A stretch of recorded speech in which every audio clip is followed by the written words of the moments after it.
Hello, believers, non believers, and everyone in between. You're listening to Stories with Sapphire. I am Sapphire Sandalo. Now get cozy and open your mind because it's story time.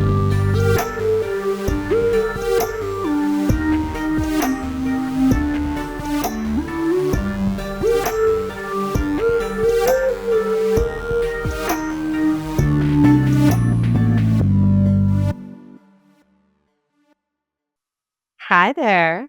When I logged onto the Zoom call, I was met with a striking woman in a crimson dress with full, fiery hair and black ram's horns. Her big hazel eyes were highlighted by red powder, her lips smeared with red lipstick. In her hands, she held a book titled Holy This is Janelle LaSalle. And also, Lilith the Demon.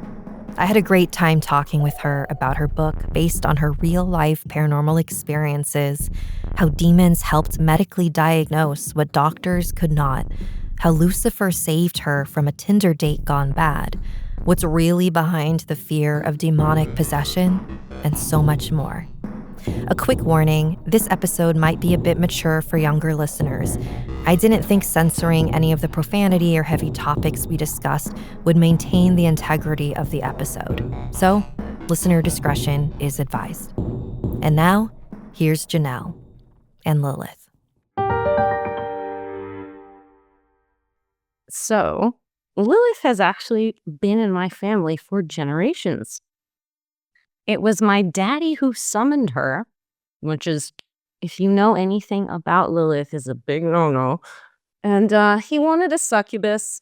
He was lonely. He was a wizard.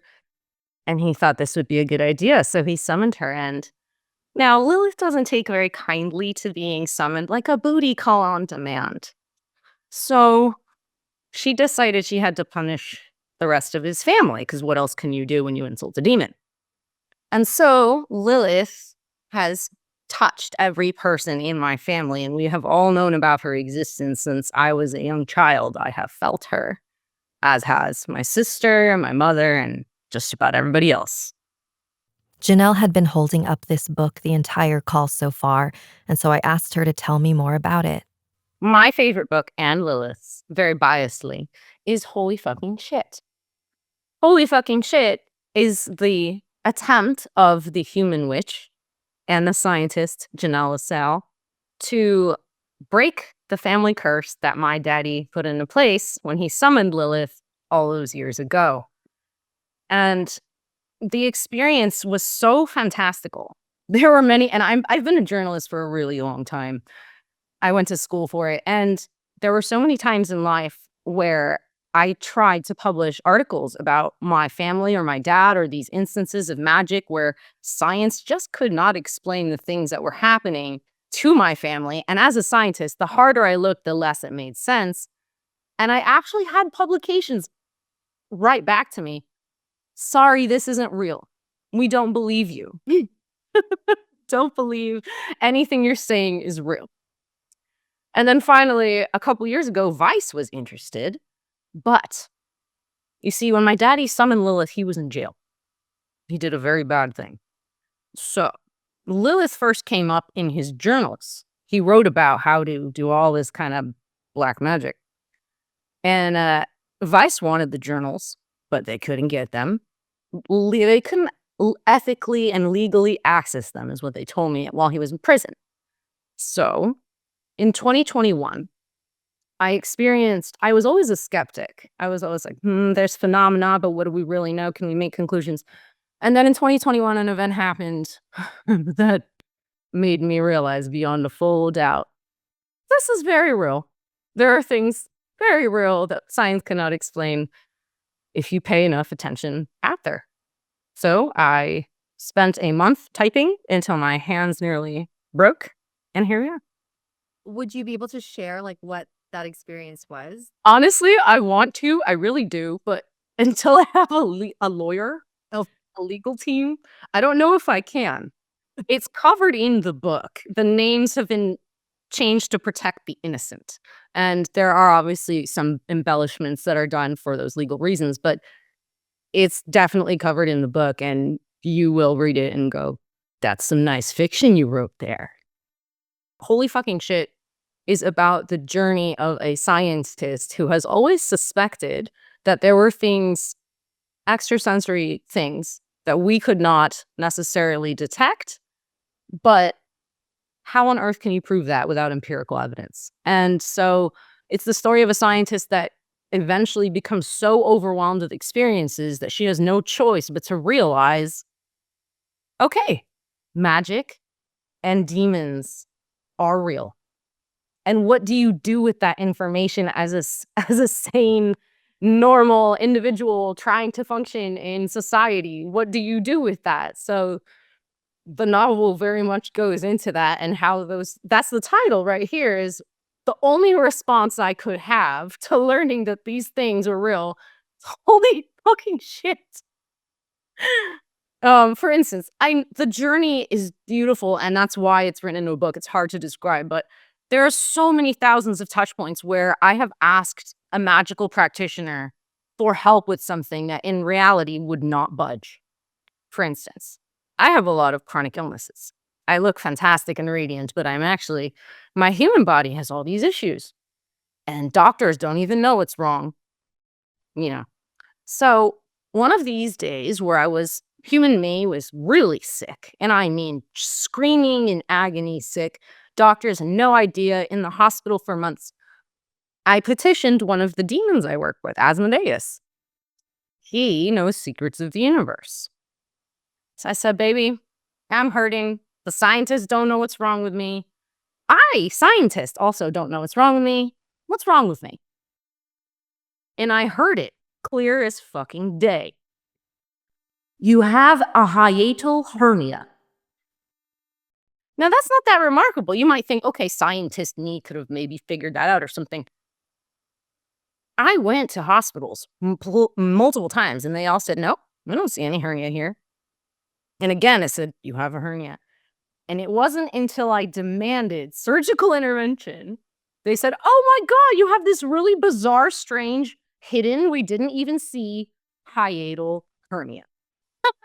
I had lost over 10 pounds in 3 weeks, and I was very near death until he told me what the problem was.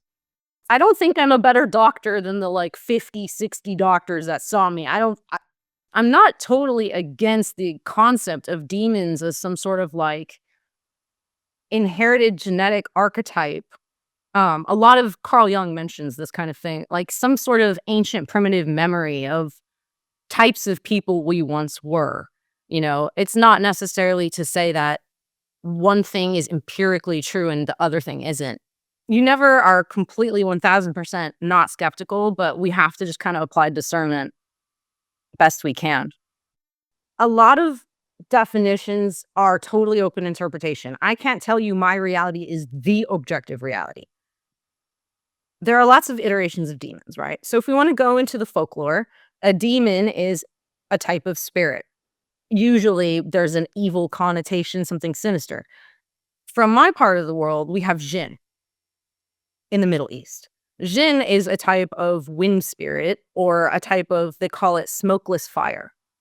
And jinn, like human, can be good or bad. But, and it's interesting too, when we go to, I think in Zoroastrianism, the deva is the original concept that represents, it later becomes convoluted into demon, but it actually originally just means divine being. So when you look at the technical folklore stuff, even with Lucifer, the angel or demon, there's a lot of tying back to the roots of something. Just says demon is a spirit being, oftentimes mischievous or evil, but could be good or bad. A lot of times associated with being a wind spirit. If you think about it more in a psychoanalytic framework, I think that's also really interesting. I think demons a lot of the times are parts of our consciousness that we cannot reconcile into our everyday lives. And when that happens, it splits the self, because the self is desperate to integrate. And when we can't integrate ourselves, it becomes something that haunts you and tortures you. It's a state of unfulfilled. And the more distinct that pull is between something that's totally unacceptable in your day-to-day life and how badly you want it, will create a vacuum inside of you that can turn into what things people do that are interpreted as evil. There's a story in the book about actually the Deva. That's the name of the story. And this happened to me in real life, and I wrote it down, and no matter how many times I read it, it never clicks that it happened and it was real. There's no way for me to make sense of it. And again, I can't tell the full thing for legal reasons, but the gist of it being, I was in danger as a woman on a very bad Tinder date in a scenario where no woman wants to be. Let's put it that way. And I was totally overpowered, and I realized, oh my God, this is it for me. The jig is up. And I called to my protector, one of my guardians. I called to Lucifer. If you protect me, if you give shits about my well-being, please be here. And the guy, his eyes started rolling in his head. And then all of a sudden, he started talking not like himself. And he started saying things about me that no human being knows. Very, very personal things. Very deepest, darkest thoughts in your mind kind of stuff. And I started crying because I didn't know what to do with that information. And clairvoyant me sensed something was in the room. I could definitely feel something in the room, but and for those first few seconds, I was like, what the fuck have I lost my... And then I felt this really warm feeling. Like something was hugging me.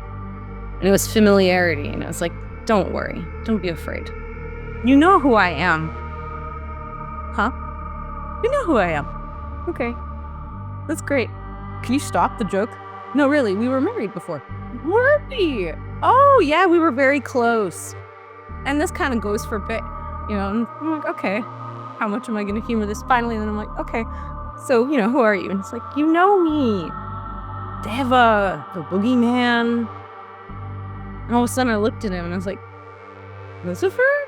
Just cracks in this big smile, like, bingo, I was like, did I imagine? Is this like Pulp Fiction right now? Like, if he hadn't, look, I understand this could be very easily interpreted as like, okay, the guy is a crazy guy and he said some crazy things and you're a crazy bitch too and you're all crazy. Yes. But if you had heard the things he had said about me, you would understand how I feel about the situation. He told me a secret about the human he was in. He got on his knees and started crying and talked about a girlfriend of his, the human boy's girlfriend, and how she hurt him, and that made him really mad. And he hurt her back, and wouldn't you know, he actually felt so guilty about it, he tried to take some poison the other day, and then he walks over and shows me the poison that he tried to take the other day. So, I'm not gonna lie, I wish I could say that I'm a good-hearted, innocent, I didn't have a little bit of my fun with this, dynamic. It's a very perverse book. There's some bootlicking involved. I thought it would be fun. It was fun. Lilith joined. It got demonic and weird. You'll have to read more about it. I'm Lilith the Demon, and this is my story, Holy Fucking Shit, written by the human witch, Janelle LaSalle. And you can get this baby any distribution channel served by Ingram, so Barnes & Noble and a lot of different online places, including Amazon Kindle and Apple Books.